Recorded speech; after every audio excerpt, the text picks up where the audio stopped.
নমস্কার, আমি অ্যাস্ট্রোলজার মনীষা শাস্ত্রী বলছি। মানব জীবনে ভাগ্য উত্থান পতন কিন্তু অবশ্যম্ভাবী ঘটনা। মানুষ মাত্রই কিন্তু তার সময় ভালো বা মন্দ যায়, কিন্তু কোন সময় ভালো যাবে, কোন সময় সৌভাগ্য আসবে, কোন সময় সমৃদ্ধি আসবে, বা কোন সময় তার ভাগ্য বিপর্যয় হবে, বা কোন সময় তার সময়টা খারাপ যাবে, সবই কিন্তু আমাদের রাশিচক্র সঠিক বিচারের মাধ্যমে জানা যায়। রাশিচক্র বিচার হচ্ছে date of birth, time of birth আর প্লেস অফ বার্থ যদি সঠিক জানা থাকে তবেই কিন্তু রাশিচক্রটা সঠিকভাবে বিচার করলে এগুলো জানা যায়। আমাদের ভাগ্যভাব কিন্তু আমাদের সেই রাশিচক্রের নবম ঘর থেকেই জানা যায়। তাই এই নবম ঘরের বলবত্তা অনুযায়ী কিন্তু আমরা জানতে পারি কোন সময় মানুষের সময়টা কিভাবে যাবে। এবার অনেক সময় দেখা যায় যে আসলে সব থেকে মেন যে জিনিসটা হচ্ছে মানুষের শারীরিক ক্ষমতা, মানুষের শারীরিক গঠন, মানুষের শরীর স্বাস্থ্য, মানুষের শরীরের বলবত্তা। শরীর যদি খারাপ থাকে, শরীরের বলবত্তা যদি কম হয়ে যায়, তাহলে কিন্তু ভাগ্য একটা বিপর্যয়ের মুখেই পড়ে।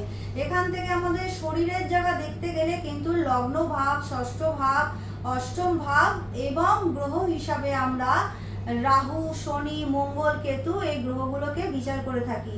সেখানেও আবার যদি কারোর বিদ্যা, কর্ম, বিবাহ এই জায়গাগুলোকেও দেখতে হয়, তাহলেও কিন্তু মোটামুটি আমাদের 12টি ভাবকেই দেখতে হয়। 12টি ভাবের সাথে কিন্তু 9টা যে গ্রহ থাকে সেটাও দেখতে হয়, 27টা নক্ষত্র আছে, 27টা যোগ আছে। এগুলো তো রাশিচক্রের বিচারের দরকার হয়। তাছাড়াও কিন্তু রাশিচক্রের মধ্যে থাকে নবতারা চক্র, স্বর্ণালী চক্র, দশমাংশ থাকে, তারপরে সপ্তাংশ থাকে, অষ্টবর্গ থাকে, তারপরেও যেগুলো থাকে দেবকান, এই জিনিসগুলোরও কিন্তু বিচার ভীষণভাবে দেখার দরকার। আপনার ভাগ্যটা আপনাকে কোন সময় বিপর্যয় দিতে পারে বা কোন সময় সৌভাগ্য দিতে পারে। ধরুন কারোর বিদ্যা ঠিকমতো কমপ্লিট হলো না বা শিক্ষায় সাফল্য আসলো না, সেটাও তো এক রকমের ভাগ্য বিপর্যয়। কারোর বা কর্ম সে চেষ্টা করছে, ঠিক মতো তার কর্মের সাফল্য হচ্ছে না বা সে কর্মে প্রতিষ্ঠা পাচ্ছে না, সেটাও এক ধরনের বিপর্যয়। আবার অনেক সময় দেখা যায় বিবাহ হলো বা সেখানে বন্ডিংটা ভালো নেই, বিবাহের সম্পর্কগুলো সেখানে দিনের পর দিন প্রবলেম হচ্ছে, অশান্তি হচ্ছে, মনোমালিন্য হচ্ছে, সেটাও এক ধরনের ভাগ্য বিপর্যয়। তা আমাদের বর্তমান সময়ে রাশিচক্র অনুযায়ী দশা দেখার দরকার, অন্তর্দশাও দেখার দরকার, প্রত্যন্তর দশাটাও দেখার দরকার। ইন্ডিভিজুয়াল রাশি হিসাবে কার কি দশা চলছে।